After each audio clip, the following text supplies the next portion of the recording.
انہوں سے روایت ہے کہ نبی کریم صلی اللہ علیہ وسلم نے ارشاد فرمایا، جو شخص صبح 3 مرتبہ اعوذ باللہ السمیع العلیم من الشیطان الرجیم پڑھے، پھر سورہ حشر کی آخری 3 آیات ایک بار پڑھے، تو اللہ تبارک تعالیٰ اس پر 70,000 فرشتے مقرر کرتے ہیں جو شام تک اس کے لیے استغفار کرتے رہتے ہیں، اور اگر اس دن اسے موت آئے گی تو شہید مرے گا، اور جو شخص شام کو اس کو پڑھ لے تو اس کو بھی یہی درجہ حاصل ہوگا، یعنی 70,000 فرشتے صبح تک اس کے لیے استغفار کرتے رہیں گے، اور اگر اس رات میں مر گیا تو شہید ہوگا۔ تو صبح شام کے اذکار میں اس کو شامل کرے۔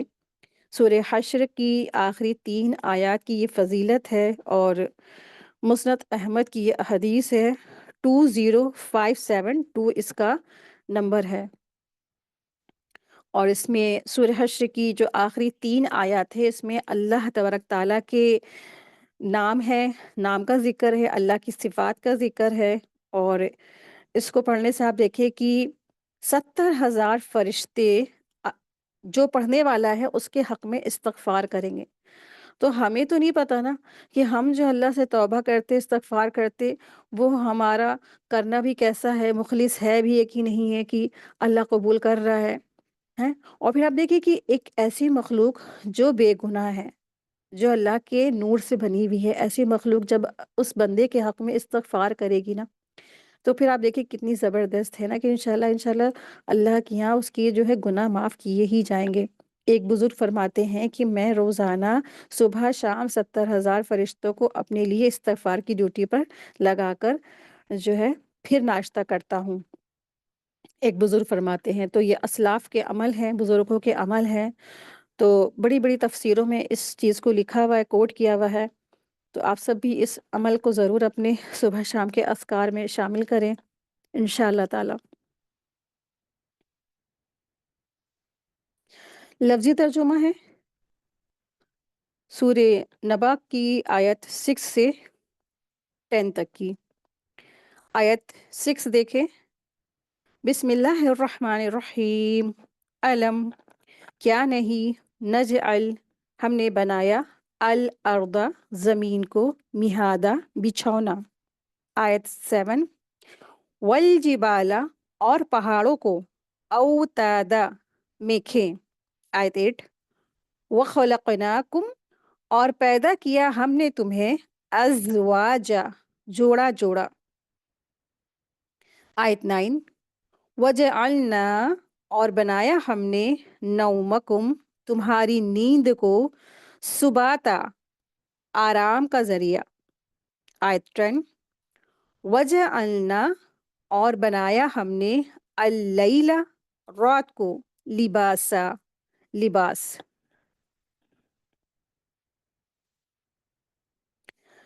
بسم اللہ الرحمن الرحیم، ڈیٹیل دیکھتے ہیں۔ علم نجعل الارض مہادا، کیا ہم نے زمین کو فرش نہیں بنایا؟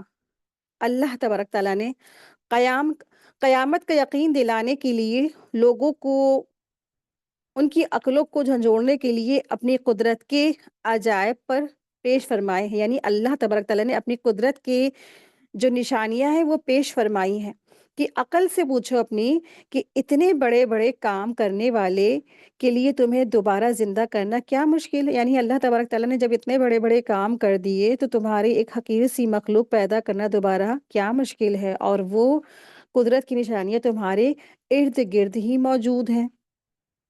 علم نجعل الارض مہادا، کیا ہم نے زمین کو فرش نہیں بنایا؟ کیا تم نے اس زمین کو نہیں دیکھا جو تمہارے لیے مسخر کر دی گئی ہے؟ جو یہاں پہ لفظ آیا مہادا، مہادا کے معنی ہوتے ہیں بچھونا۔ علم نجعل الارض مہادا، کیا ہم نے زمین کو تمہارے چلنے پھرنے، بیٹھنے لیٹنے کے لیے بستر کی طرح اور بچھونے کی طرح نہیں بنا دیا؟ جہاں چاہو بیٹھ جاؤں، جہاں چاہو لیٹ جاؤں۔ اگر زمین ہوا کی طرح ہلکی یا پانی کی طرح نرم یا آگ کی طرح گرم ہوتی تو تم اس پر کسی طرح چل پھر سکتے تھے کیا؟ یہ اللہ کی عظیم نعمت ہے جس میں کافر مسلمان برابر کی شریک ہے۔ اس نعمت کا تقاضا تو یہ ہے کہ تم اس کا اللہ تبارک تعالیٰ کا شکر ادا کرو اور اللہ تبارک تعالیٰ کی توحید کا اقرار کرو۔ جس ذات نے اتنی بڑی زمین کو بچھونا بنایا، کیا وہ انسان کو دوبارہ زندہ نہیں کر سکتا؟ یقیناً اللہ تبارک تعالیٰ اس پر قادر ہے، وہ ایسا کرنے والے ہیں۔ تو اللہ تبارک تعالیٰ نے زمین کو مہاد بنایا۔ مہاد یعنی کہ جیسے پنگھوڑا ہوتا ہے نا، چھوٹا بچہ جب پیدا ہوتا ہے تو اس کے لیے کیا ہوتا ہے، اس کا جو نرم بستر ہوتا ہے وہ مہاد ہوتا ہے۔ پنگھوڑا یعنی جھولنا جو ہوتا ہے اس کو مہاد ہوتا ہے، یا ماں باپ کی جو باہیں ہوتی ہیں، گود ہوتی ہے، وہ مہاد ہوتی ہے نا۔ اس چھوٹے بچے کو سکون آ جاتا ہے، چین آ جاتا ہے اپنی ماں کی باہوں میں، ماں کی گود میں۔ تو اللہ تبارک تعالیٰ نے انسانوں کے لیے اس زمین کو، فرش کو مہاد بنایا ہے، یعنی فرش کی طرح تم زمین پر چلتے پھرتے ہو، سارے کام کاج کرتے ہو۔ زمین کو اللہ تعالیٰ نے ڈولتا ہوا نہیں بنا دیا کہ اگر مان لو یہ اگر ہلتی ہی رہتی ہمیشہ اور جھولتی ہی رہتی، جیسے ایک جھولا ہوا میں جھول رہا ہوتا ہے، مان لو تم ایسے ہی اس زمین پہ بیٹھے ہوتے تو تم اتنی آسانی سے سارے کام کاج کر سکتے تھے نا؟ نہیں، اللہ تبارک تعالیٰ نے زمین کو ساکن بنایا، پرسکون بنایا، تاکہ تم اس میں کیا کرو، تم اللہ کا شکر ادا کرو، اللہ کے احکامات کو نافذ کرو، اللہ کی مرضی کے مطابق اپنی زندگیوں کو گزارو، نہ کہ بس اس زمین کی، اس دنیا کی رنگینیوں میں بس تم کھو کے رہ جاؤ۔ آیت 7 دیکھیں، والجبال اوتادا، اور پہاڑوں کو میکھے بنایا۔ اللہ سبحانہ تعالیٰ ارشاد فرما رہے ہیں کہ ہم نے پہاڑوں کو میکھے بنایا۔ اللہ تبارک تعالیٰ فرماتے ہیں کہ اللہ تعالیٰ کی اس رحمت کو دیکھو، اللہ تعالیٰ کی اس قدرت کو دیکھ لو، کیا عقل میں تمہارے آ سکتا ہے کہ اتنی بڑی زمین کو ہم نے کس طرح پیدا کیا، اور پھر کس طرح اس کو بچھونا بنا دیا، اور پھر اس کے بعد اللہ تبارک تعالیٰ نے اس کا بیلنس، اس کا توازن قائم کرنے کے لیے اور مسلسل زلزلے کی کیفیت سے بچانے کے لیے اللہ تبارک تعالیٰ نے اس میں پہاڑوں کو میکھی کی طرح گاڑ دیا۔ جیسے آپ نے دیکھا ہوگا کہ دیواروں پہ جب آپ کوئی کیل کو ٹھوکتے ہیں نا، تو کیل کا تقریباً 70% جو حصہ ہوتا ہے نا وہ دیوار کے اندر چلا جاتا ہے، اور 30% حصہ جو ہوتا ہے وہ باہر رہتا ہے۔ تو اللہ تبارک تعالیٰ نے جو پہاڑ ہے نا، ان کو بھی انہی میخوں کی طرح گاڑ دیا، تاکہ یہ زمین انسان کو لے کر کے ڈولنے نہ لگے، ہلنے نہ لگے، چلنے نہ لگے۔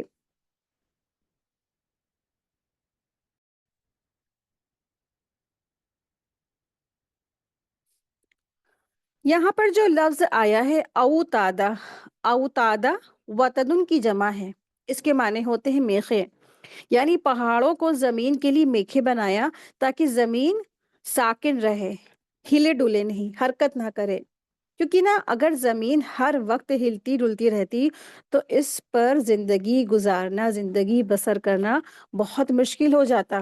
اللہ تبارک تعالیٰ نے اس کو ایسا بہترین نظام سے بنایا کہ اس میں اللہ نے میخے کی طرح پہاڑ رکھے۔ آپ نے دیکھا ہوگا کوئی بھی جب آندھی وغیرہ آتی ہے یا کچھ چیزیں آپ پھیلاتے ہیں نا، آپ ہم سب خواتین ہیں، کبھی نہ کبھی ایسا موقع آتا ہے کہ انسان دھوپ میں کچھ چیز سکھا رہا ہوتا ہے، روپٹوں پہ یا برساتی پہ پاپڑ سکھاتا ہے، اچار سکھاتا ہے، چیزیں سکھاتا ہے، تو چاروں طرف کیا کرتا ہے نا، اس کے بھاری وزنی چیزیں رکھتا ہے نا، ویٹڈ چیزیں رکھتا ہے، تاکہ وہ جو پولیتھین ہے، وہ جو روپٹا ہے، جو وہ چادر ہے، کہیں اڑ نہ جائے۔ ٹھیک اسی طرح اللہ تبارک تعالیٰ نے یہ پہاڑ رکھ دیے تاکہ یہ زمین لے کر انسانوں کو اڑ ہی نہ جائے۔ اور اللہ نے تو اتنے زبردست طریقے سے پہاڑ رکھے ہیں کہ 30% حصہ اوپر ہے، جبکہ 70% حصہ نیچے ہے، نیچے کی طرف ہے۔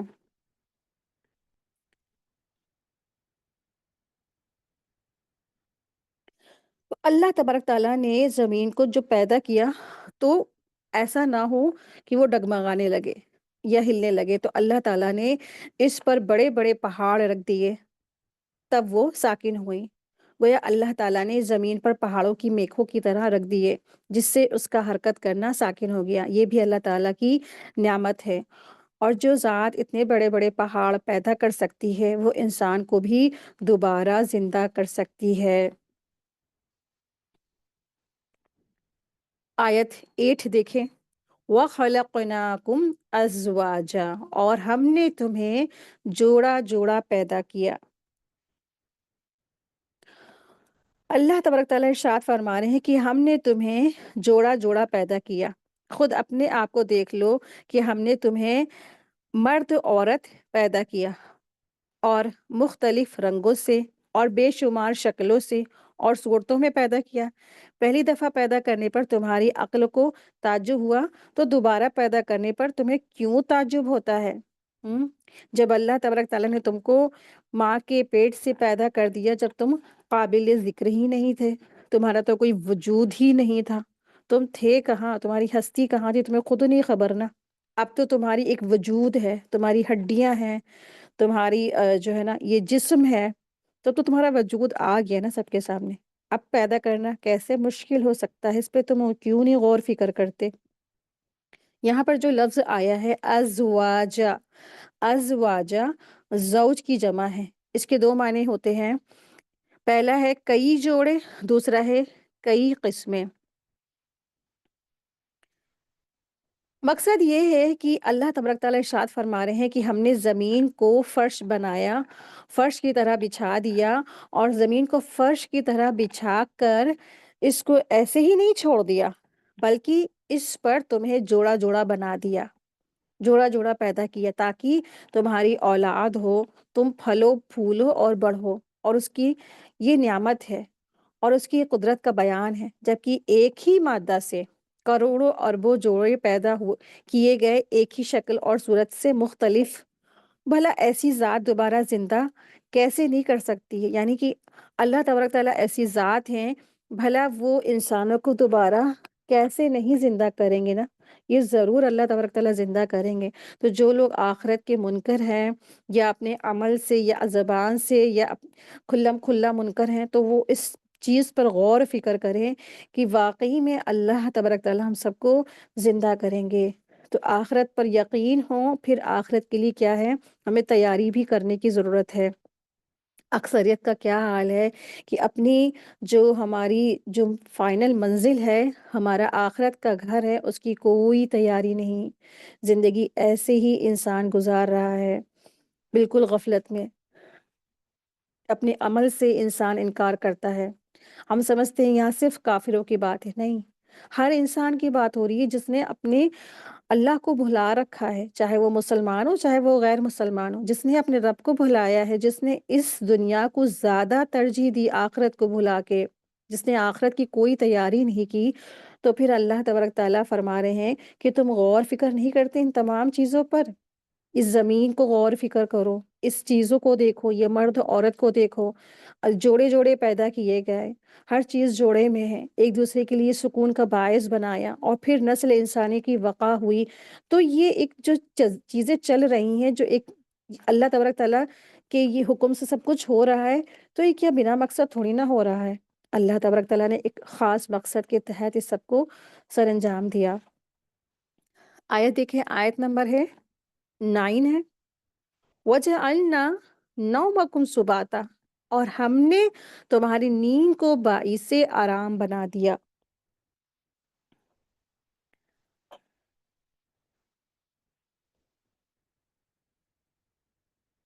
مقصد یہ ہے کہ اللہ تبارک تعالیٰ ارشاد فرماتے ہیں کہ ہم نے تمہیں پیدا کرنے کے بعد تمہاری راحت اور آسائش کا بھی انتظام فرمایا، اس طرح کہ تمہارے لیے نیند کو راحت اور آرام کا ذریعہ بنا دیا۔ اگر غور کیا جائے تو یہ اللہ تعالیٰ کی بہت بڑی نعمت ہے، اور ہے بھی یہ مفت میں، فری میں ملتی ہے نا، اس کے لیے کچھ ہمیں خرچ بھی نہیں کرنا پڑتا ہے، جب چاہو جتنا لے لو نا۔ چاہے جو بھی بادشاہ ہو یا وزیر ہو یا امیر ہو یا فقیر ہو، ہر ایک کو اللہ تبارک تعالیٰ نے یہ نعمت دی ہے، چاہے وہ مسلمان ہو چاہے وہ کافر ہو چاہے وہ کوئی بھی شخص ہو، ہر ایک کو اللہ نے یہ اس نعمت سے سرفراز فرمایا۔ بلکہ حالات کا اگر آپ مشاہدہ کریں گے تو یہ پتہ چلتا ہے کہ جس طرح غربا کو یہ نعمت حاصل ہے نا، امیروں کو یہ نعمت نہیں حاصل ہے۔ ان کو تو اس نعمت کو حاصل کرنے کے لیے بعض وقت ٹیبلٹس کا سہارا لینا پڑتا ہے، یعنی کہ جو غریبوں کو نیند آتی نا زبردست بے فکری کی، بہت زیادہ بے خبری کی نیند، تو پھر ویسی نیند تو امیروں کو آتی بھی نہیں ہے۔ ان کو کبھی-کبھی نیند اڑ جاتی ہے لوگوں کی، تو پھر وہ نیند کی ٹیبلیٹس لیتے ہیں۔ تو اللہ تبارک تعالیٰ نے نیند بہت بڑی نعمت بنائی ہے انسان کے لیے۔ جب انسان کے جو جسم ہے وہ کسی چیز میں تھکاوٹ کی وجہ سے، کسی کام کی وجہ سے، بہت زیادہ بزی ہونے کی وجہ سے تھک کے چور چور ہو جاتا ہے نا، تو اس تھکاوٹ کو دور کرنے کے لیے اللہ تبارک تعالیٰ نے نیند کو ایک ٹونک کی طرح بنایا ہے۔ نیند ایک ٹونک ہے، ایک نعمت عطا ہے اللہ کی۔ اللہ نے نیند کو ایسی بہترین ٹونک بنایا ہے جس کے ذریعے سے آپ دیکھیں کہ کتنے بھی آپ کے غم ہو، تھکاوٹ ہو، تکلیف ہو، جب آپ رات بھر سو لیتے ہیں تو پھر سویرے اٹھتے ہیں تو کیا ہوتا ہے، تھکاوٹ غائب ہو جاتی ہے، جسم کا درد غائب ہو جاتا ہے، غم ہلکا ہو جاتا ہے۔ نیند اللہ نے بہت بڑی نعمت اور ٹونک بنائی ہے۔ نیند کی نعمت عطا فرمائی اللہ تبارک تعالیٰ نے، جس سے انسان کے جو اعضا ہیں وہ دوبارہ اس میں طاقت آتی ہے اور حشاش اور بشاش ہو جاتے ہیں۔ اپنی ہمیں نیندوں پہ غور فکر کرنا چاہیے، اس میں بھی اللہ کی نشانی ہے کہ جب انسان سوتا ہے اور پھر اٹھ جاتا ہے، پھر سوتا ہے، پھر اٹھ جاتا ہے، تو یہ کیسے پاسبل ہے کہ اللہ تبارک تعالیٰ انسان کو موت کے بعد دوبارہ نہیں اٹھائیں گے؟ بالکل بے شک اٹھائیں گے۔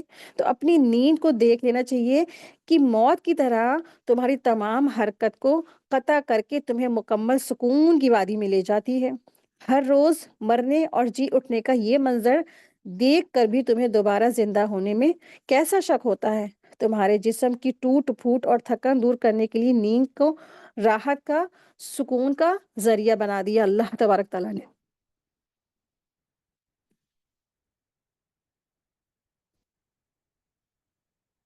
یہاں پر جو لفظ آیا ہے وَجَعَلْنَا نَوْمَكُمْ سُبَاتًا،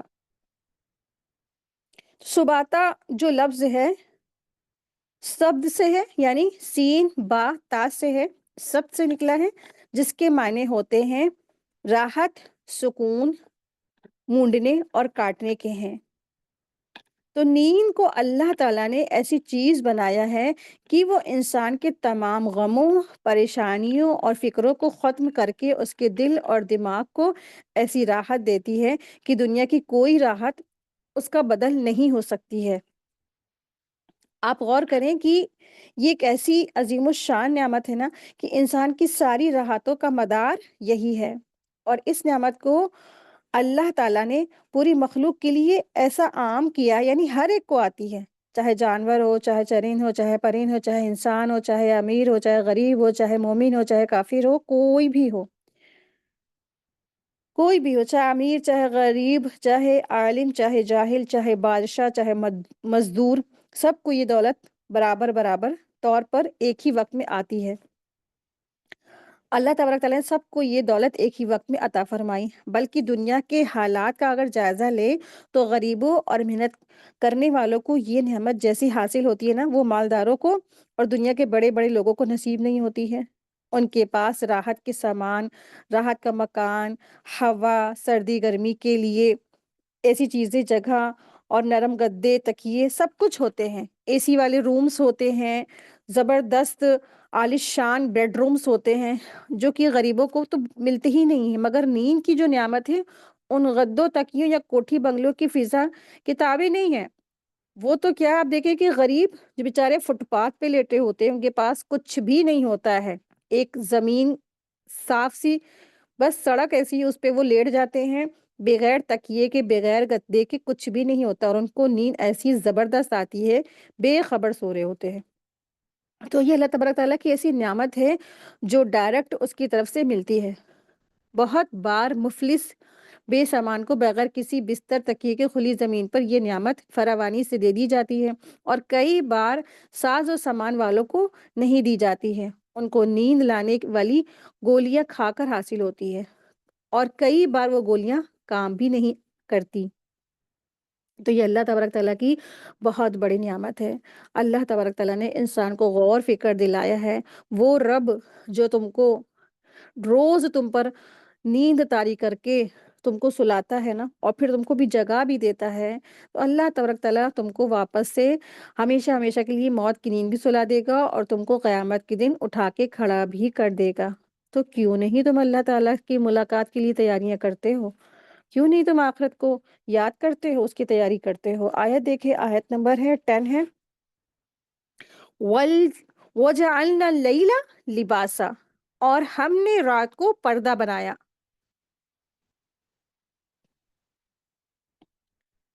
اللہ تبارک تعالیٰ فرما رہے ہیں یعنی رات کو ہم نے چھپانے کی چیز بنا دیا۔ اشارہ اس طرف ہے کہ انسان کو فطری طور پر نیند اس وقت آتی ہے جب روشنی زیادہ نہ ہو، ہر طرف سکون ہو، شور شغف نہ ہو۔ اللہ تعالیٰ نے رات کو لباس یعنی اوڑھنے اور چھپنے کی چیز فرما کر اشارہ فرما دیا کہ قدرت نے تمہیں صرف نیند کی کیفیت ہی نہیں عطا فرمائی بلکہ سارے عالم میں حالات ایسے حالات پیدا کیے جو نیند کے لیے سازگار ہو یعنی موافق ہو۔ پہلی چیز تو یہ کہ اللہ تبارک تعالیٰ نے اندھیرا کیا۔ اب نیند جب آئے گی نا، آپ دیکھیں کہ اگر آپ سو رہے ہیں اپنے روم میں اور اگر آپ نے کیا کیا ہے، اگر آپ نے لائٹ جلا رکھی ہے تو کیا نیند آتی ہے نا؟ بڑی مشکل سے نیند آتی ہے۔ تو اگر آپ اندھیرا کریں گے روم میں تو کتنی اچھی نیند آتی ہے۔ تو اللہ نے پوری دنیا کو ہی اندھیرا کیا، رات لائے، تو تاریکی یعنی اندھیرا، اور پھر دوسرا یہ کہ انسانوں اور جانوروں کی دنیا سب پر ایک ہی وقت میں نیند کا مسلط ہونا، یہ بھی بہت بڑی نعمت ہے کہ سارے کے سارے سو رہے ہوتے ہیں، چاہے وہ جانور ہو چاہے وہ انسان ہو، سب ایک ساتھ سو رہے ہوتے ہیں۔ اور جب سبھی سو جائیں گے تو پورے عالم میں سکون ہوگا، ورنہ دوسرے کاموں کی طرح اگر نیند کے وقت بھی مختلف لوگوں کے مختلف اور الگ الگ کام اگر ہوا کرتے ہیں تو اگر کسی کو نیند کے وقت سکون میسر نہیں آئے گا تو وہ کیسے سوئے گا؟ مطلب یہ ہے کہ اگر کوئی شخص رات میں سو رہا ہے اور باقی لوگ رات میں جگ رہے ہیں، کام کر رہے ہیں نا، تو پھر آدھے لوگ تو جو سو رہے ہیں نا ان کی تو چین اور سکون چھن گیا، کیوں؟ کیونکہ برابر والے اور سامنے والے جو گھروں میں کام آن ہے، کام چل رہا ہے، سارے لوگ کام کر رہے ہیں، کوئی ٹائلس لگوا رہا ہے، کوئی اپنے گھر میں مزدوری کروا رہا ہے، اور سب کچھ ہو رہا ہے گھر میں، آوازیں، شور گل، سب کچھ، اور پھر جو لوگ سونا چاہ رہے ہیں وہ سو بھی نہیں پا رہے ہیں۔ اللہ تبارک تعالیٰ نے بلکہ ایسا نظام بنایا کہ سارے لوگ سو جاتے ہیں، پوری کالونیاں سو جاتی ہیں، سناٹا پسڑ جاتا ہے نا۔ جب سب لوگ سو جاتے ہیں تو سکون ہوتا ہے نا، تو پھر انسان ایسی سکون بھری نیند، سناٹے والی نیند میں اور اچھے سے سو سکتا ہے۔ تو اللہ تبارک تعالیٰ کی یہ بھی بہت بڑی نعمت ہے کہ اللہ تبارک تعالیٰ نے سب کو ایک ساتھ سلا دیا اور سب ایک ساتھ سوتے ہیں۔ اندھیرا چھا جاتا ہے، اندھیرا ہی نشانی ہے کہ اب آرام کا وقت آ گیا، اب سو جاؤ، آرام کرو، ہے نا۔ تو اللہ تبارک تعالیٰ جب ان تمام چیزوں پر قادر ہیں تو کیا اللہ تبارک تعالیٰ اس پر قادر نہیں کہ اللہ تبارک تعالیٰ انسان کو آخرت میں دوبارہ اٹھا کے کھڑا کر دے؟ تو بے شک اللہ تبارک تعالیٰ اس پر بھی قادر ہیں کہ انسانوں کو سب کو اٹھا کے دوبارہ کھڑا کر دے۔ تو اس دنیا میں رہنے کے اللہ تبارک تعالیٰ کے کچھ تقاضے ہیں کہ انسان اپنے آپ کو اللہ کا شکر گزار بنا لے، اللہ کا اطاعت گزار بنا لے، اللہ کے شکر اور اللہ کی اطاعت کے ساتھ اس زندگی کو گزارا جائے۔ اپنی من مرضی کے مطابق اس زندگی کو نہیں گزار سکتے ہم سب، اللہ کی مرضی کے ساتھ اس زندگی کو ہم گزاریں، فرائض کی ادائیگی کریں، اور آج دنیا میں رہ کر آخرت کی تیاری کریں۔ کھیتی ہے نا، دنیا کیا ہے؟ یہ کھیتی ہے، کھیتی کی جیسی مثال ہے، تو یہاں پر رہ کر آخرت کی کھیتی کی ہم تیاری کر سکتے ہیں۔